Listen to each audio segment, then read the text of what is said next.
Hi everyone, welcome to Tuesday's Indycar. I'm Gordon Ross. And the subject today is who owns stuff in Scotland. Now we all know that over the 3 centuries that we have been a part of the United Kingdom, much of Scotland's natural wild places have been sold in large blocks to either members of the aristocracy, of foreign nationals, or simply to groups of investors to plant tract forestry. So a lot of Scottish landmass is owned by other people, but this is part of a larger pattern of selling things off, which the British government has done ever since Margaret Thatcher came to power. Their policy is that when they're short of money, they sell something that belongs to Scotland or the rest of the UK. For example, oil. Now, oil is something that we all get annoyed about because we own the seabed, if you like. It's part of the Scottish territories, and yet we see nothing back. The British government basically sells a licence for anybody to go into the North Sea, drill for oil, extract the oil, and all they do then is basically tax the profits of that company if and only if they are registered and actually making money and have an HQ in the UK, which most of them of course do not do.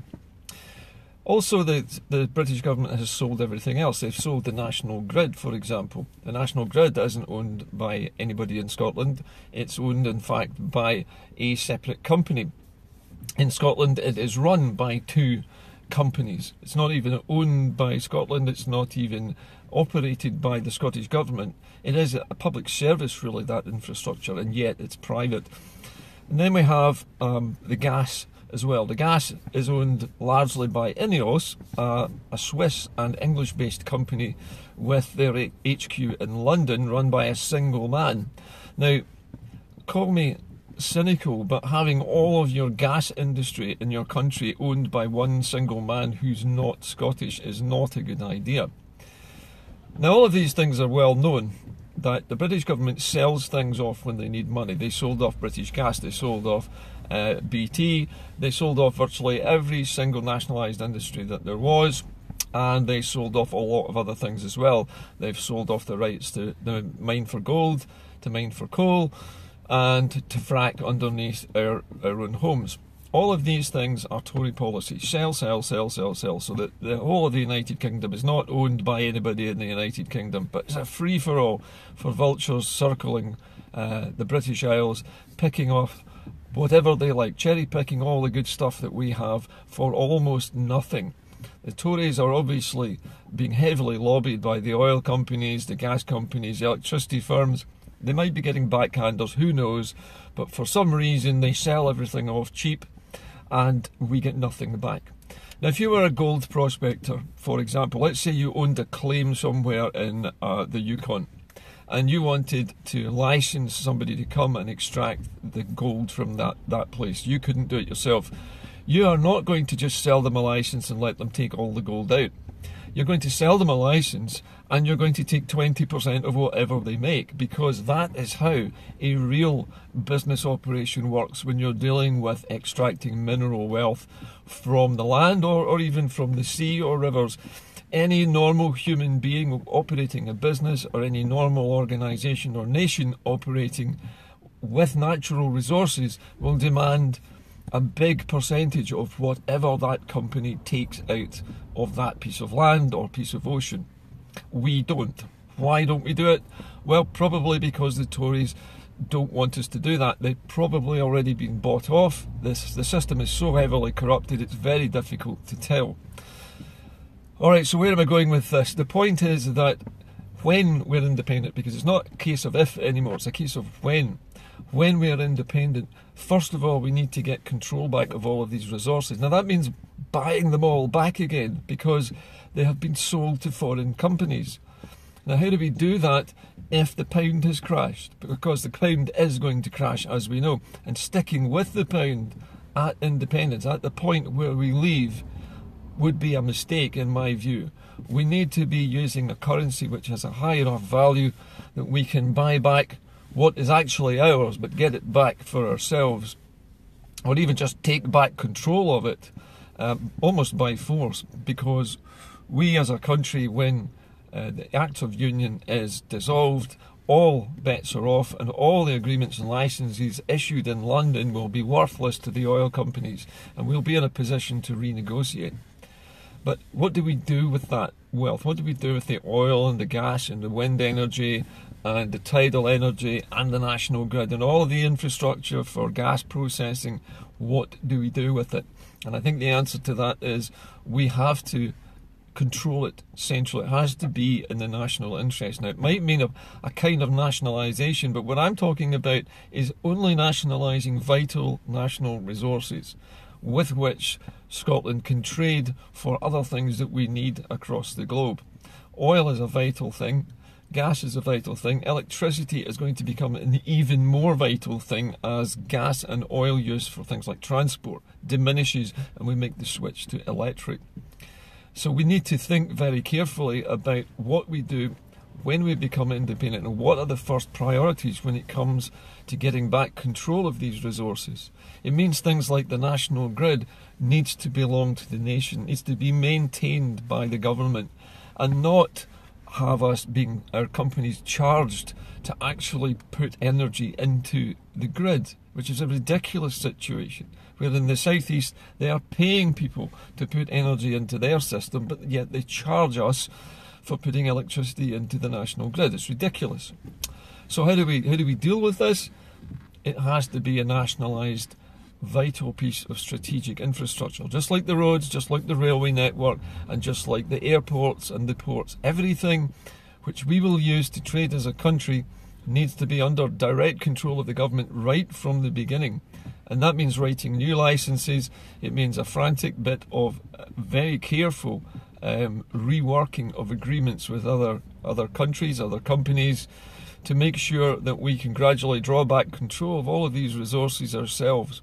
Because in the longer term, it's not just about going on as we have up to, as we are at the moment. It means a drastic rethinking of the way we do business, the way we trade with other countries, and particularly the way we trade our resources. Because resources are going to become scarce, very, very scarce, very soon. People have not quite cottoned on to what's happening in the motor industry yet. There is a huge plummeting drop in the number of diesel cars being ordered, 40% drop this year alone, which has made a spike in the number of petrol engines needing to be produced across Europe. That spike has meant that there's now a shortage of petrol cars for sale in Europe. I'm having to wait another 41 days to replace my own car, which was ordered 3 months ago. And the car has only just been constructed now. European Union and the UK have brought forward new emissions legislation on carbon monoxide and particulates, which means that all of these new engines have had to be retuned, remapped, and everything has had to be changed. Now this is in preparation for the gradual switch to electric that I was talking about. We are going to go from diesel and petrol to petrol only, to petrol electric hybrid, and then fully electric by about 2050. So this is coming and we have to think about it right now. So when we are independent, we do the right thing at the right time. And I think the best thing we can do with our oil is actually to sell all of the future production perhaps in one go. Or we can maintain free petrol for ourselves as part of our negotiated deal with the oil companies. Petrol in this country is the most expensive petrol in the world.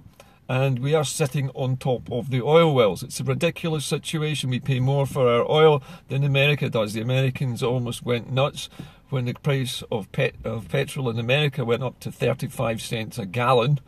A gallon, that's 5 litres. And we are sitting here paying £1.35 in some places for a litre for 2 pints of fuel. And almost 80% of that is taxation. That should stop. We have all these oil reserves. We should negotiate with the oil companies that Scotland gets what it needs to run every vehicle in Scotland and every business in Scotland before any other deal is done. So that Scotland's entire needs in fossil fuels are negotiated every year collectively, and the petrol is virtually free for all Scottish residents. I mean, why on earth should the petrol be so expensive? If it's 20 pence a litre, that's probably roughly where it should be. We shouldn't be paying tax on our own fuel. It's ridiculous. So there are a lot of things that need to change.